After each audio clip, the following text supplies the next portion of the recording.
You are listening to the 90 Days Later podcast with Anna Charles, episode 101. Welcome to the 90 Days Later podcast, where I show you how life with less alcohol is more fun than you think. I work with high achievers who struggle to drink a glass of wine without it turning into 2 bottles. I'm the one they call when they want to take it or leave it.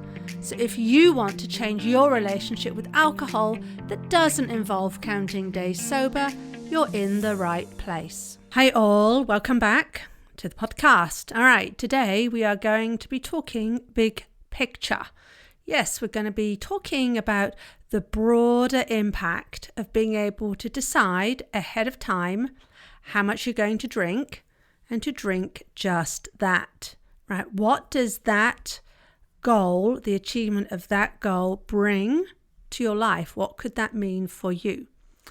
First, I want to talk about that handy dandy neurotransmitter called dopamine. Right? Dopamine is what makes you move. It's what makes you seek something out, to accomplish, to learn. It's what makes you keep coming back for more. It's what fuels our desire. Dopamine is released when the brain is expecting a reward, right? That flood of dopamine to the brain when we're experiencing pleasure. For instance, when we're eating delicious food, when we're shopping, when we're drinking, we see someone we love, all these sorts of things give us dopamine. And that can reinforce our wanting to do the activity, whatever it is we're engaged in, to do it more due to the pleasurable feeling it is creating for us. Now, we talk about this a lot with alcohol, right? It's the chemical that has us reaching for the next glass of wine, even when we know we've had enough. You know, people tell me what they're doing is, I'm just searching for that dopamine hit. I'm searching for the dopamine high. Of course, yes, that's what's happening. And it makes sense. It's nothing to do with you as being a bad person. It's back to how we are wired as humans. We as humans are wired to avoid pain, seek pleasure, and do both of these as efficiently as possible. And alcohol just so happens to be a really efficient route to achieving this sense of desire and well-being.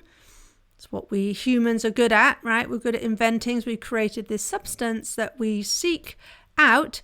And then added to that, the brain is going to then very efficiently learn that drinking routine because it's going to be seeking out that a reward of the very intense and quick release of dopamine that we get through drinking. But here's the deal. Stopping drinking entirely or heavily reducing your consumption is not going to remove your desire as a human to feel the dopamine effect. And this is why, if you are reducing your consumption, you might find that you're eating more sugary snacks, right? Even though you're drinking less wine. It's your dopamine response that's hunting for another method to get that same sense of pleasurable feeling. And it's going to be, the brain is going to be looking for that short route, right? How can we do this quickly?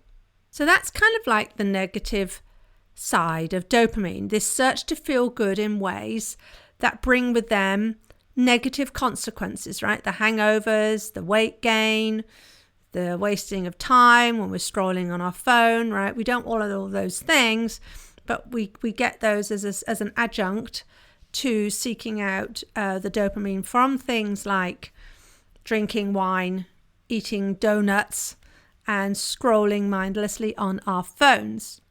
But there is a very incredible positive side, positive context to dopamine too. This is what gets you rushing off to Google something you're curious about, all right? Or binging your favorite musicians' content when they put them all up online. Or even lacing up your trainers in search of the next runner's high, right? This is dopamine at work here. It's dopamine without the negative consequences. And the great news is that dopamine in this way, right, it's what I might call the positive effect, is available to us in many, many different ways. Achieving a project, right, just finishing a piece of work, you can feel like, whoa, I feel so proud of myself. That's dopamine. You can sense it after a good night's sleep. You wake up feeling really refreshed. You feel good. You feel good about maybe your decision to just turn in a bit earlier the night before. You can get dopamine, that real sense of glow and warmth, just putting your feet up to rest and to drink a cup of tea. Or when you greet friends at airports, right, and they've flown in to see you. You get it from reading a favourite book, and on it goes. So I want you to know that your world will not be bereft of pleasure and dopamine when you start drinking less. It's just going to be different. Okay? It's going to be different, that's all. Now, my particular view is it is better, but that is just my story. It's a story I want to offer you, though. I want you to see that there is another perspective, and that could be you too, right? But even if you don't achieve the sense of, it's better, you will be getting pleasure. Life will be worth living when you're not digging into the Chablis. I tell you, I promise you, it's just going to be different. Now, dopamine tends to get a bad reputation when we spend any time talking about it around alcohol, right? And this is because it's as though dopamine, the way I like to see it is that dopamine is the key to your desire and to pleasure, right, and having just a brilliant time. But it's a key that's constructed in one very particular fixed shape, right? It's made out of metal like a key, and you can sort of see all the prongs and angles and things. And it fits just one door. It fits the alcohol door. And when this happens, yes, we're getting that dopamine high each night, but it's incredibly short-lived. I want you to think about this. We say, I just like the buzz. I like the way the wine relaxes me. All those things we say. I want you to think about it. How long does that last? Really? It might just be a couple of hours. We might love the feeling in the moment, but even by the end of the evening, you may be regretting it. Even after the end of your first glass, halfway through your first glass, you may be regretting it. Because the negative consequences that we get from drinking alcohol are more than just hangovers. For me, what was true, and I see this in lots of people I talk to, the mental beat-ups, they're very real, right? And the wild thing is that this can happen while we're drinking. So we're drinking, and kind of in parallel, we're getting the this is feeling good. And on, almost as after each sip, it's like, here I am again. I'm on the hamster wheel. Why am I doing this? I don't want this, but it feels so good, right? That's when we get into that conflict. I actually did an episode on conflicted thinking. I think it was a couple, 2 or 3 episodes ago. So listen to that if you haven't already. So the way I think about this is that when we're drinking, our desire and dopamine is really rather single-stranded, right? It's just shape. There's one key, fixed key shape. That's it. Just fits the alcohol door. It kind of bulldozes other things out of the way, right? You may wake up feeling full of good intentions, ready to get going this evening, and you come home from work on your side hustle project, or maybe you want to go out and do some sport, or maybe you want to just relax and get buried into that book that you've bought, that you bought it 2 months ago. It's still sitting on the sideboard, and you really want to get into it. Right, you're looking forward to when the children are down asleep, and you can just have some time there in your favourite chair. Only for that day, as the day progresses, by about 4, perhaps you're thinking about the evening to come. You're starting to think about the wine that you've got chilling in the fridge.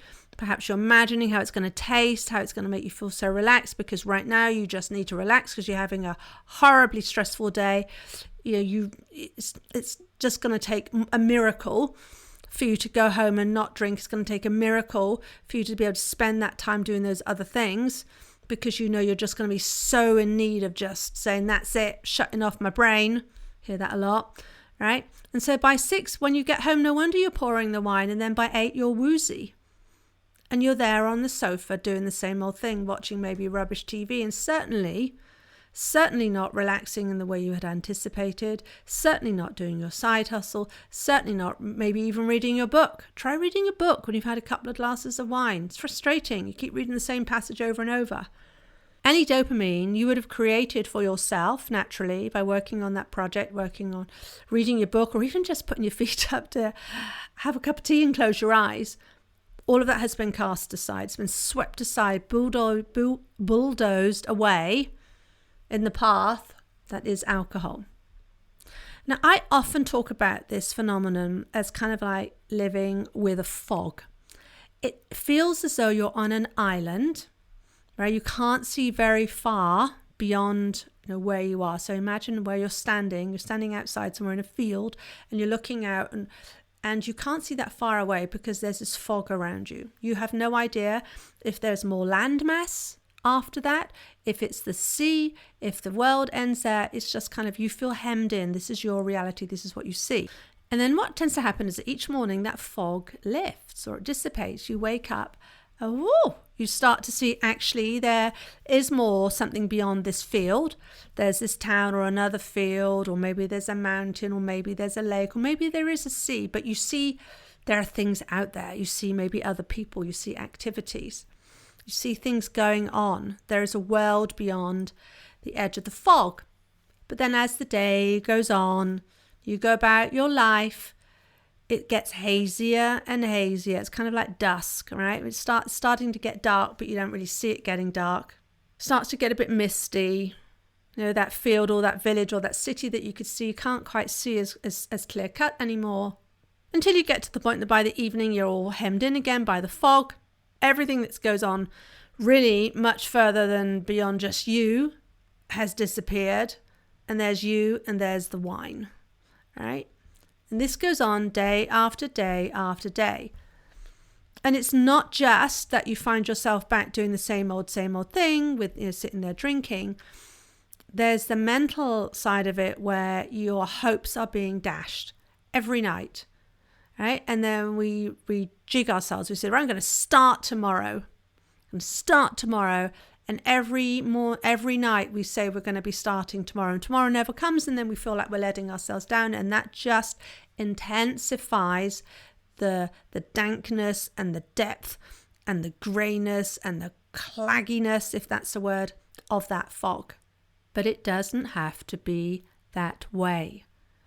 It actually doesn't take very much for you to start to dissipate that fog through your own actions. This is not something that is going to take you years and years of effort to achieve a result. I want you to think about that. It's probably unlikely taken you years and years of effort and practice to get to the point where you're drinking as much as you are every night. You did not always drink this way, right? I would say it took me a good 20 years to become really good at it. And then I spent the next 5-10 years after that really honing my craft.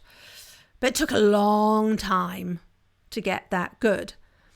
It does not take anywhere near that amount of time to change your relationship with alcohol, right? To have that fog go from being thick so that you can't see it, through maybe, just starting to get a little bit of sense that I can see something through there, right? That I'm not so hemmed in.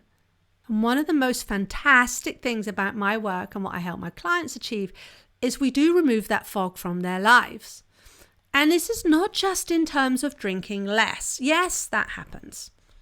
That's what I offer. That's what I'm all about. I'm all about working with you, working with high achievers to drink a glass of wine without it turning into 2 bottles, right? That's when you call me. I'm called when people want to take it or leave it. Yes, that happens, but it's more about that. It's more about the impact, the impact of doing that, which has a longer and deeper impact on people's lives. Because when you start to see it's possible to do things like go to a party and have nothing to drink, or maybe spend the weekend having just the 1 glass, if at all, or maybe even to be able to face things when things don't go to plan in life, right? When bad stuff happens, it's going to happen, and not to lean on alcohol, not to need to drown your sorrows. When you see you can do those things, you start to ask, what is possible for me? This starts by showing up very simply in things like taking up a new sport. I had a client do that, right? This comes into starting to see yourself as a role model to your children around how you want to interact around alcohol and how you conduct yourself, right? A lot of people I speak with have children and are concerned, and rightly so. We're as parents, we are concerned about how society normalizes alcohol. We want to show and lead our children, in a positive, good way. But then how do we do that when we're drinking a couple of bottles of wine every night, right? I hear that a lot. So we then, when we start to change our relationship with alcohol, we start to see that we can be the role models. We are the role models. We have become the role models we want to be for our children. And then even bigger things start to happen. In my case, right, it was I wanted to create my own business. I've had clients who just changed jobs as they see that I was doing that job, but actually I want more now. I can do more. I'm a different person. I have a whole new identity around how I see myself, right? And this fog really starts to dissipate more quickly. You feel more open, and this is when something beautiful happens. And what I want to show you is that the way you change your relationship with alcohol is actually the same way as you go after the life that you want, right? The life that you actually want, which is how I headed this podcast. And P.S., I use the word actually with intent, right? Going after the life you actually want. Because there is the life that we say we want. And that often sounds good to other people, especially. And it may sound good to ourselves. And then I often find you peel back. There's a layer deeper. There's the life that we actually want. It's our deepest desire. You may not even have gone there yet. You may kind of be looking at it, like when I used to watch Doctor Who. It's a cultural reference there, but this scary sci-fi thing. And I used to watch from behind the sofa. Yes, I was the stereotype there, but you sort of watch from behind your hands. I'm putting my hands up to my face. It's why my voice dulled a bit, but you're kind of looking through your fingers. You don't really want to look, but you do want to look. What is that desire? What is that life that you want? And it's perhaps something that you don't want to tell anyone else, and that's totally fine. But the first step is to admit it to ourselves. It could be an incredible moment. What is it that you really want?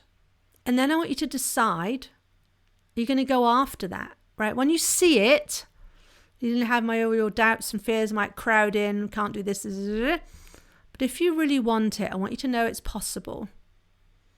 And there are 3 steps really to going after this. And these are coincidentally happens to be the 3 steps I take people through in my coaching framework. Firstly, there is intention. Yes, you're going to want to write this down. Grab a pen, pause the podcast if you can, not if you're driving. So you want to plan with intention. Any plan is better than none. Right? This is a case of deciding. This is a case of not allowing, I don't know. Well, that's what I want, but I don't know what to do. Ask yourself questions. Guess. Anything. Take some tiny little action. If it doesn't work, if it doesn't get you closer to your goal, to what you want for yourself, evaluate, ask yourself again.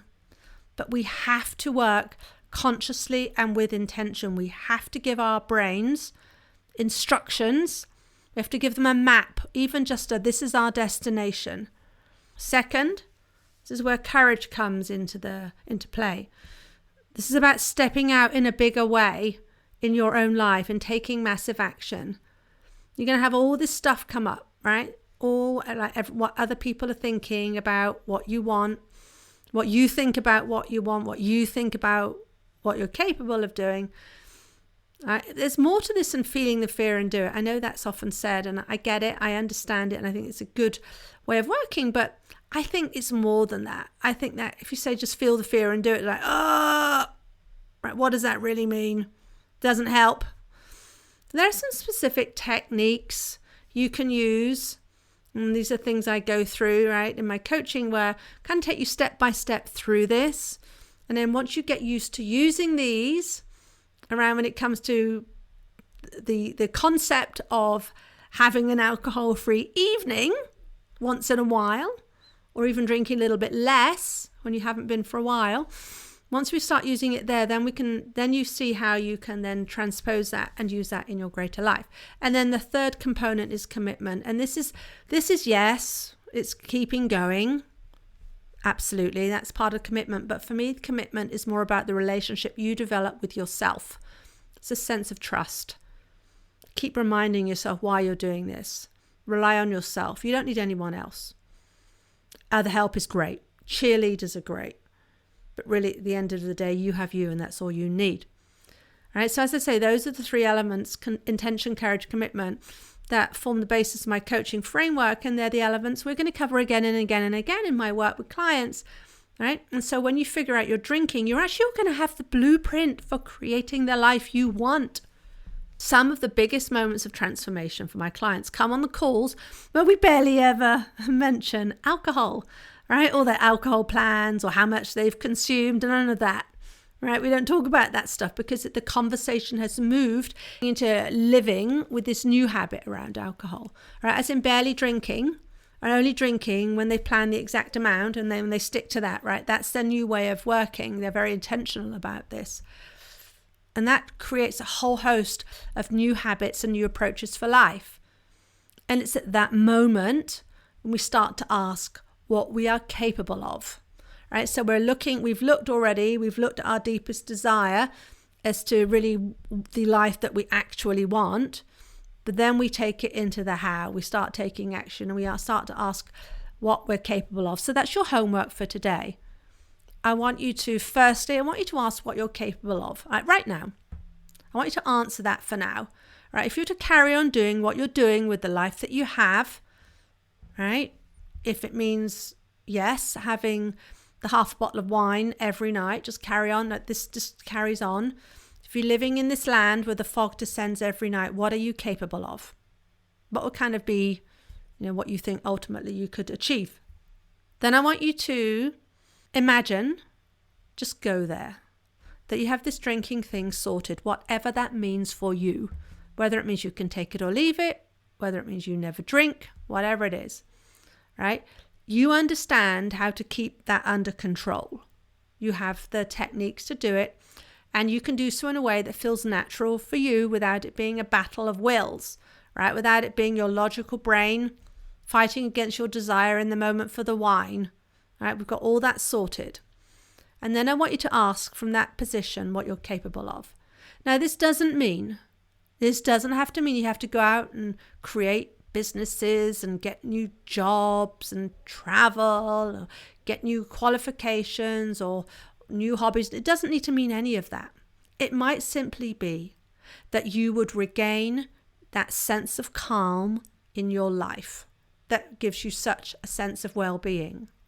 Okay, so now you have two lists. Firstly, what you're capable of right now, if things were to carry on as they are, and then what you think you're capable of if you change that. And I'm just going to tell you this, that second list, I bet we would explode it tenfold.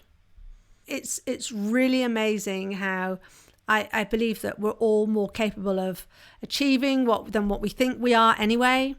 But certainly when we've lived under the kind of the shadow of letting ourselves down day after day, we really don't know what's out there for life. Anyway, so it's probably larger than your number 2 that you've written down, but you have a number 2 now. You have written down what you think you'd be capable of after you change your drinking. Then I want you to compare these two lists without judgment. And if it helps you, I want you to imagine that a good friend of yours has written these lists. All right? I want you to see the difference. I just want you to remark on the difference. This is what you came up with, right? What you're capable of now and what you could be capable of. Another important note as you do this, I do not want you to have kind of like that snarky, rational voice start coming up, your inner critic saying, well, you're never going to do this, are you? I mean, this is just a stupid exercise. You're never going to take it or leave it. You're actually never going to get into that state too. So you may as well just deal with your current reality, because all you're doing here is just making yourself even more miserable by imagining what you're capable of when you know you can't even, get beyond the changing the drinking thing. No, I want you just to imagine, just for kicks, that you get the drinking thing sorted. And then when you have this information, you can then decide, right? This is where we go back to acting with intention. If you're happy with where you are, then that's information for you, right? I say often, alcohol isn't a poison. Drinking more is not worse, and drinking less is not better. It doesn't help for us to think about it in those terms, just because that can just make us feel, we're never going to change, or it can bring up all sorts of feelings of, well, I'm being very naughty and I like that, right? So we don't have any kind of judgment there. But if you're happy with where you are, with that step one, what you're capable of, then maybe that's all right, right? This shows perhaps you're not ready to do the work in changing how you drink, because it is work. It's not hard, but there is stuff to do there. But that's okay. But if you do want the second take, right? If you do want that second view, that second idea of what you're capable of, I want you to take this as an instruction from your future self, right, to your current self as to what you want. I want you to imagine yourself getting those results. Really go there. Do that right now. And as you do that, I want you to notice how you're feeling, right? How you're feeling as you imagine yourself navigating life with alcohol being insignificant. How would you feel about yourself, right? Not about the not drinking, but how would you feel about look at what I've done here, right? Look, mum, no hands kind of thing, right? That feeling that you're feeling right now as you even think about that, that's a dopamine spike from imagining joy from your results ahead of time, right? And the brilliant thing is that if you tackle your drinking first, not only do you get a result you want, which is a new relationship with alcohol, but you're also going to get the techniques and the process to use in other parts of your life as well. I say often that the things I learned as I changed my relationship with alcohol have changed how I approach life on a much broader scale, and that will be open to you too. So I want you to start by deciding, and whatever it is you want for yourself, decide to go all in on yourself in this one precious life that we have. So in summary, this is why changing your relationship with alcohol is so important. It's not just because you'll drink less. It's not just because it's better for your health. It's not just because you won't slur your words, you'll have no hangovers and all that stuff, even though that's good. That's all good, but it's only the start. When you have a different way of drinking, when you can confidently see that you will not crack and open that wine at 5 o'clock, you just know you won't. When you can trust yourself, that's when it starts to get really, really interesting. This is where the return on investment of coaching with me is more about just drinking differently, right? Yes, you will get that, right? You'll be aware of your triggers. You'll have techniques to navigate. You'll have ways to maintain your new relationship with alcohol, right? For sure. But by working together, we'll have changed the shape of your desire key, right? It will go from being a key that is molded and fixed and made from hard metal and only fits the door of alcohol, to it being really malleable and really fitting any door, any new doors of desire that you have out there of your choice. And that, my friend, is when you become unstoppable. It is the best. Thank you so much for listening. Please do rate and review the podcast. It helps to go up the ranks and for other people to see it. And please share it with someone you love. And if you have any topics you want me to cover on the podcast, go ahead and email me, anna@90dayslater.co, and I will prepare that content. All right, I'll see you next week. If you like what you're learning in the podcast and you want to take the work further and achieve total freedom around alcohol, let's talk. I help my clients stop reaching for that first glass of wine the moment 6 p.m. rolls around, and they don't miss out on life. Email me for more information on anna@90dayslater.co. And if you did enjoy the show, I'd really appreciate if you'd leave a rating and review to help others find the 90 Days Later podcast.